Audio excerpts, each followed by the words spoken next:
السلام علیکم دوستو، آج کی ویڈیو میں ہم آپ کے لیے لائے ہیں حضرت علی رضی اللہ عنہ کا ایسا واقعہ جو صبر اور برداشت کی سب سے بڑی مثال ہے۔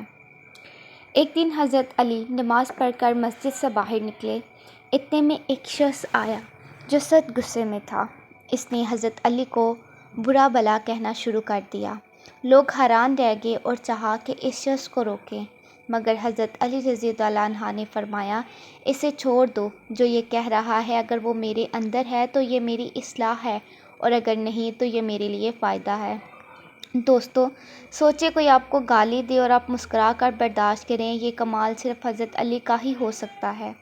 وہ شخص مزید غصے میں آ گیا اور آپ کا راستہ روکنے لگا، مگر حضرت علی نے نرمی سے کہا، اگر چاہو تو میرے گھر چلو، وہاں کھانا بھی کھاؤ، پانی بھی پیو اور آرام بھی کرو۔ غصے اور بڑے الفاظ سے کچھ حاصل نہیں ہوتا۔ دوستو، یہ سن کر اس شخص کا دل پگھل گیا۔ وہ شرمندہ ہو کر رونے لگا اور بولا، میں نے آپ جیسا عظیم انسان آج تک نہیں دیکھا۔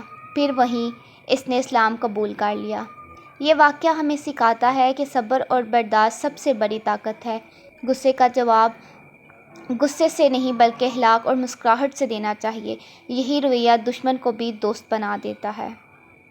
اگر آپ کو یہ ویڈیو اچھی لگی ہو تو لائک، شیئر اور سبسکرائب ضرور کریں اور بیل آئیکن کو پریس کر دیں تاکہ میری آنے والی ویڈیو سب سے پہلے آپ تک پہنچ سکے۔ خدا حافظ۔